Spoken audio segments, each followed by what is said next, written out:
What?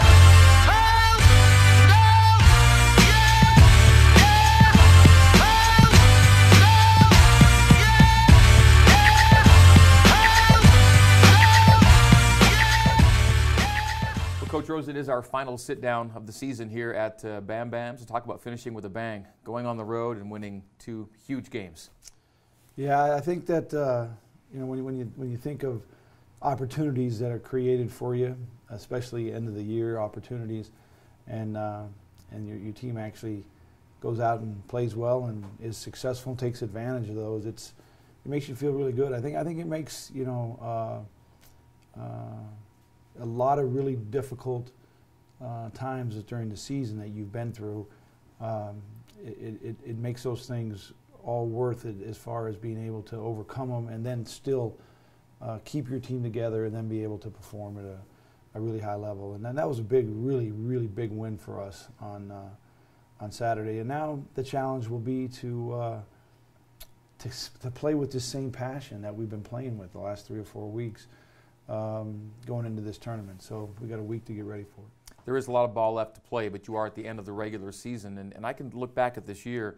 You can take so many things from this year and apply it going. There are a lot of lessons to be learned just to this point in the season even. Well, I really believe that not only lessons for your team and lessons for future guys in the program helping in leadership roles down the line, but just a lot of really good life lessons for our guys to learn. And I think what I'll always take from this group is how they have stayed so close together. I mean, there's never been any, there's been a lot of issues, but there's never been any issues between the guys. And the guys have always supported each other. They've stayed together. And in a year when there has been as many lineup adjustments as maybe we've ever had in the 10 years that we've had, and we have a personnel issue for a game or two, and then we try something else, and those guys have all just taken it and been supportive. And 1 week the guy's a starter, and the next week he's on a scout team. That's a tough thing to deal with, and our guys have been just terrific. Of course, the Saturday win at Gonzaga makes all the headlines, but what happened Thursday kind of set you up for Saturday a little bit. How important was it to get through Thursday the way you did? Well, Thursday's halftime, I was really pleased with our preparation, with our week, with our practice, everything. And that first half on Thursday, we were really, we had a really good edge to us, but we weren't competing at the level we needed to compete at. And I think the one thing that I was really concerned about at halftime was our 4 guys, which is Chase, Anson, Tyler, and Kyle. Those are the guys who have been with us all and played majority of the minutes, and Skylar in the last month has been just terrific. But those 4 guys in the first half, between them, didn't have 1 foul. And I just really felt like that we were competing, but we weren't really at the point of attack. We just weren't contesting as much as we needed to. And I didn't really mean to come out in the first 7 minutes to get them into the double bonus, with fouls. But our guys changed. They changed their attitude, changed their mind frame, and we contested really well in that game. And then it really carried over to Saturday night. I thought that might have been as good a 40 minutes of a competitive spirit to our team as far as contesting at the point of attack as we've had all year. Coach Pope said of your halftime at Portland that you were very sincere in your conversation with the guys. What's your halftime style, and how far did you deviate from that on Thursday? Well, I just think there's sometimes where your guys, that I just feel like they understand what's happening, okay, and they understand, and so then it's really an instructional type of deal, and we try to make adjustments and move forward. And then there's sometimes where I don't know if they really understand what's happening, because I'm telling you, we were playing with an edge. We were quick to balls. Our pace was really good offensively. We missed a lot of layups at the rim in that first half against Portland, but we were missing something, and I could really feel it, and I don't know if they could feel it, and so we just tried to explain that. Then what about Saturday? In fact, I don't know whether it was shoot around or not. There was a good feel about the group Saturday leading up to that game. Yeah, I think our guys have been waiting for that game for a long time, and so I didn't think that there was going to be any need for a lot of rah-rah from the coaches, because these guys were going to be ready to play. I think that They did a great job in preparing. Our coaches were terrific with the game plan, and we learned a lot the first time we played them, and then we've seen them play a lot. It's one of the teams in the league that we see a lot all the time on TV, national TV, especially a team that this year is in the top 2 or 3. So we knew their personnel pretty well, and our guys were. I think that they were really focused and really excited, but they had a nice, relaxed feeling to them. And you don't ever know what's going to happen. But when we came out and hit the first 3, and then Sky came in the bench and hit his first 3, and we just, Kyle was so active around the rim, and he was getting great shots, but they weren't falling for him. All those things kind of continued throughout the game. With consistent perimeter shooting, and then Kyle really took over at the end of the game. It was just terrific. You've done some games up there where you kind of get blitzed early and it gets loud, and you guys settled in real nicely, had an early nice lead, and kind of took it from there. Another thing too about games up there is that we've been in there at halftime. I don't know if it was last year or the year before. We went in halftime in a pretty good spot, and then came out in the first 4 or 5 minutes of the second half, and some threes you get hit and the thing gets away from us, and so we learned a lot, just from us and what we are and what we had to do to finish that game off. And usually when we have a 10-point lead with a couple 3 or 4 minutes left in the game, we win that game, going away. But there was a lot of strange things that we were trying to battle, and that's the beauty of sport. That's why we all love it. We love to watch it, is because the pressure of certain things changes the 2-foot putt, and it changes the 5-foot first down pass that you drop. I mean, it changes everything. And in this situation, with all the streaks that were on the line, and of all the things that everybody talks about, the one thing that is just amazing to me, and I don't really ever keep track of this stat, but someone told me that they had 17 straight senior nights where they hadn't lost. And so they had the advantage. I mean, they were on a roll. And so you have to go in and do something. And that's, forget about the home court winning streak and the conference winning streak and the non-conference, non-ranked teams that have gone in, all those different issues that you find out after the game's over. But all that's kind of piled up, but our guys figured out a way to get it done. So, it's a good thing, and it's really good for our confidence. I think it's been about 8 years, since they actually played a home game without a lead at any point in the game. Yeah. Wire to wire for you guys.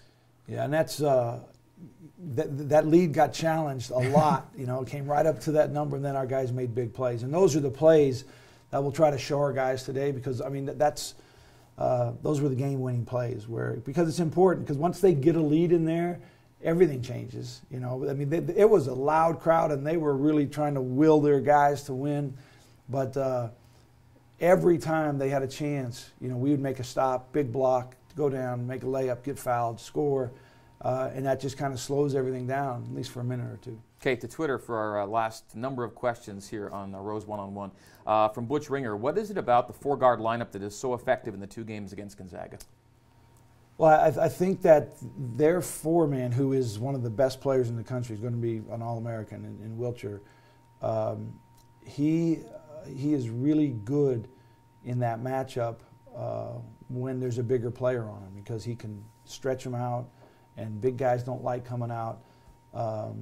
When you put a guard on him, he has an advantage in the post, but that's not his favorite place to be, and they don't run a lot of stuff for him in the post because they have 2 really good post scorers in Sabonis and Karnowski. So sometimes you can get him out on the perimeter with a smaller guy on him and get in his space and get him off his rhythm. Now, we did a decent job on him the other night. He killed us at our place in that deal, because he got offensive rebounds and scored and all these different things. But for that game and that 40-minute segment and the situation where he was that night, we did a nice job on him.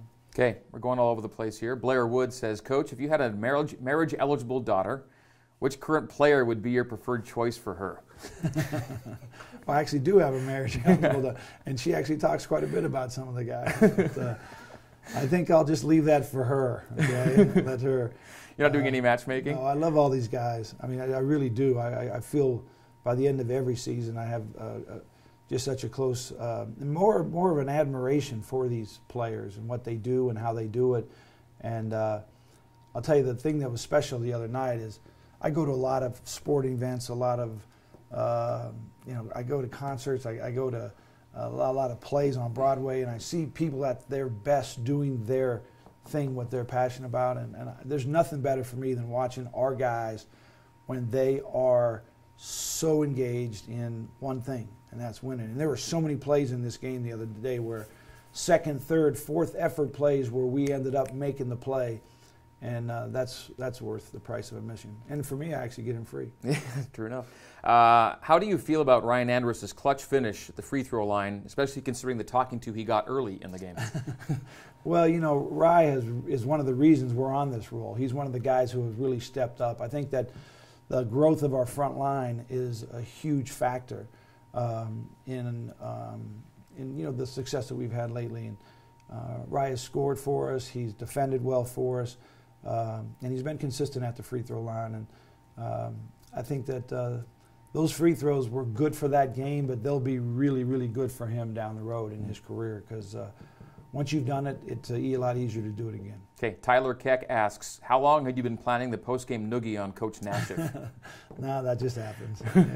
Terry and I have been together for a long time. You take the 10 years that we've worked together since I've been the head coach. He started as a D-Ops guy, but then I was with him for 4 years and 2 years when he was on a mission. So it's been a long relationship for the two of us, and there's a lot that's gone into us trying to overcome some really big hurdles, and that was a big one. Okay, Preston Norton, our man, asks, can you tell us your thoughts about the post-game celebration and water shower you received in the locker room? Well, I just dropped my suit off at the dry cleaner, but I was happy for the guys. I mean, they were genuinely celebrating something that was really important for them, and I love it when you can see just the happy looks on their face. There's a lot that they go through. We talked a little bit out on the radio show, and these guys seem like they have the world by the tail, but there's a lot of pressure on these guys. And when they can actually break through something and genuinely feel happy, and some of the looks on the guys at the airport coming back when we had 200 or 300 fans at the airport greeting us, those are the good times. But the thing that's interesting is that we sit here. And we're going to tip Saturday night at 8 p.m. in Vegas. And this is going to be a challenging week for us because we're all going to feel really good all week long. And we have to find this edge that we've playing. We can't lose it. We got to keep it. I want to squeeze the last question or two in. Jason Franchuk used to be a writer here locally. He's back east now. He says, I want to know what Coach Rose was thinking during the Drinkspill delay. Looks like he said something funny to the coaching staff. Well, I was trying to figure out what the heck even was going on over there, and then I thought it was almost over, and then they brought out a mop, and a guy came with a walkie-talkie, and I thought they were going to bring out the hazmat crew or whatever. We'd been there for quite a while, and one of the referees told me that he thought that there was blood on the floor, and they were trying to, what I wanted to do was shoot the free throws. It wasn't going to affect the free throws, right? And then let us both go to the bench, and let him clean it up. Instead of freeze my guy, I let him stand there, and then I was told that there was blood on the floor, and then so I mentioned that to the guys, and then I was told again he was corrected, and it was 2 large Cokes, I guess, that were spilled. And Sky made the free throw, so it all worked out all right, but it was quite a long delay. Okay, tournament time, and Saturday night in Las Vegas, Santa Clara or LMU. You got to wait until Friday until you find out who you play on Saturday. Yeah, this will be interesting. We've done this quite a few times over the years. Even in the Mountain West Conference when we were the #1 seed, the 8-9 team played in. And so we have kind of a model for this. I would much more appreciate the one team knowing who you're going to play. LMU and Santa Clara are both teams that create such different problems. LMU is a switching defensive team that plays a lot of zone, and Santa Clara is a team that is a really good offensive team with some really good guards. So we'll prepare for either one. It's a little bit different this year. Last year we knew on Thursday night, then we had Friday to practice and Saturday to play, and now that playing game is on Friday, and so you just have the one day to get ready to go. So we look forward to it, and hopefully we get a good crowd down there, and it's a good weekend for us. Well, it's funny because the weekend is the start, and then the finish is Monday, Tuesday. Yeah. So it's going to be interesting, and hopefully we can get to Monday and then play well. This is the best time of year. It's going to be a crazy, fun couple of weeks. Okay, that's it for our season of Rose One-on-One here at Bam Bams. We'll see you again next year.